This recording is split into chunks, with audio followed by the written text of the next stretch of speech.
À l'auteur de la couille.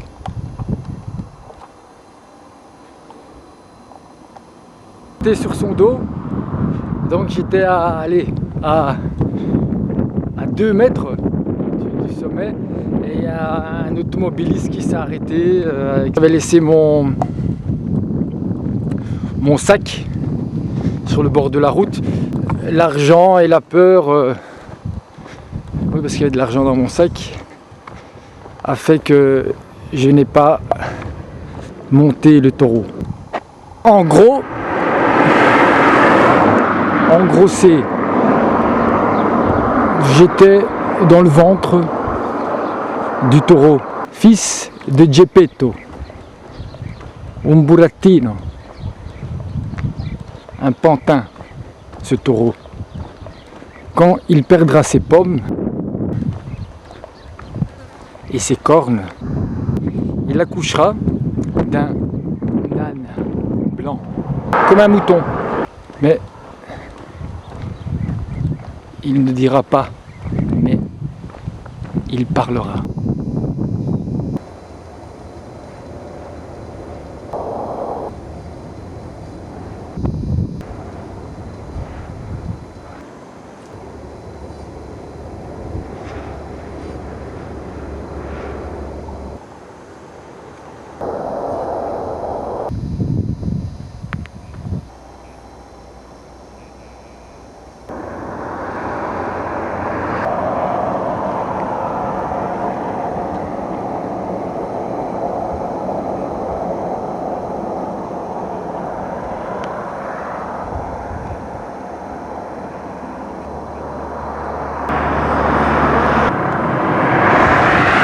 Des fois, des chiffres, des signes veulent dire une chose, et puis dans une autre langue, une autre culture, ça veut dire autre chose. Je dois rien du tout. Je marche vers Monasterio. C'est monastère. Chaque pas dans cette façon de penser m'éloigne de moi, de mon ressenti, de ce que je ressens. Des fois, c'est bien d'avoir des bobos aux pieds parce que ça te permet de te rendre compte que c'est là que ça se passe, en dessous de tes pieds. Le but, le goal, le fait de faire 100 mètres en 9 secondes,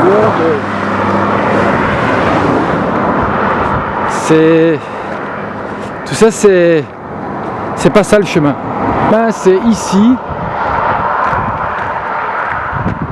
et maintenant que je marche ou pas. Plus orienté sens qu'orienté sens, le sens. Et les premiers sens, c'est olfaction, écouter, ressentir, goûter.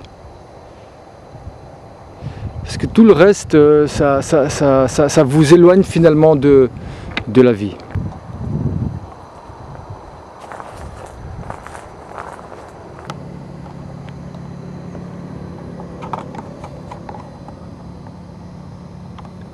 Et puis tu t'étonnes que tu t'es fait piquer ou la main. Voilà, il faut faire attention où tu poses ton sac, ou essayer de comment dire ça, de trouver la place qui fait que tu ajoutes quelque chose. Parce que la nature fait attention, elle. Il descend de sa voiture, il me dit écoute, voilà, moi je pars, quand tu as fini, tu fermes. Il me dit il y a le cadenas, tu fermes le. C'est sa propriété, quoi. C'est d'aller voir la parabole du vigneron, où Dieu donne une vigne à plusieurs vignerons et leur demande de s'occuper de cette vigne. Je vous demande de lire pour comprendre ce que j'ai ressenti en rentrant ici, et quand ce type m'a finalement, d'une certaine manière, m'a dit t'es chez toi ici.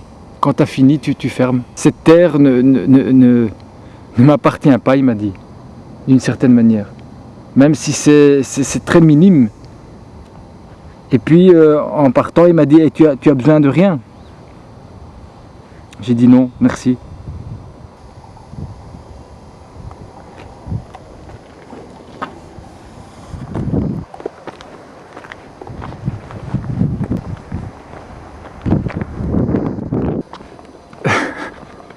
quand j'étais col gitano, il m'a demandé si j'avais mon permis de conduire.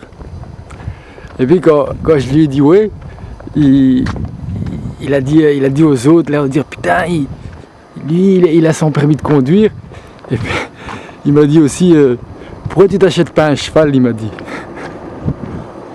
Les raisons pour lesquelles on fait mal ou les choses mal sont souvent bonnes dans le fond. Et les raisons pour lesquelles on fait bien formellement les choses sont mauvaises.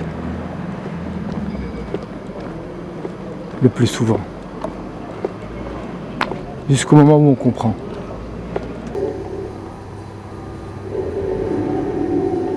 Mucho, très fait.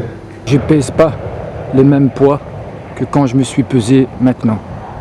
Pourquoi?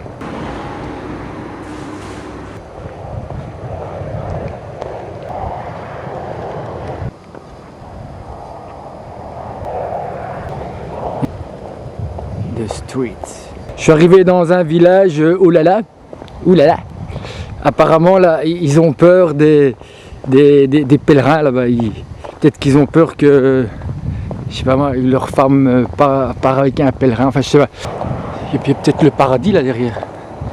C'est-à-dire que pendant 50 km, il est possible de ne pas trouver d'endroit où dormir, à moins de vous faire enculer, mais bien financièrement. Donc voilà, moi c'est par principe 45 €, je donne pas pour dormir. Et le pire, c'est que le prochain village après, c'est 32 km. Donc en gros, il y a plus ou moins 80 km où il n'y a pas d'auberge.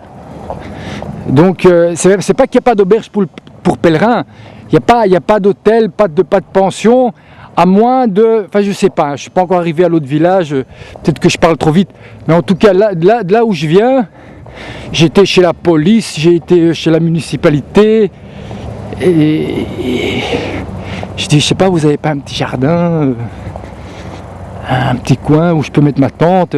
Non. Non, le policier il m'a dit, je comprends,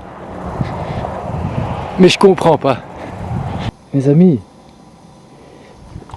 mes chaussettes sont fluorescentes. Écoutez, je suis à 10 km du prochain village, il est 10 h, donc même si j'arrive au village, il y a beaucoup de chances que...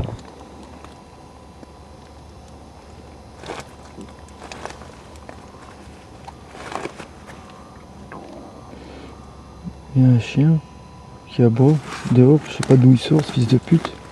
C'est pas avec ces tentes là, c'est pas de les ouvrir les tentes, c'est demain matin. Il va falloir 2 heures pour la fermer. Silence. Bonne nuit.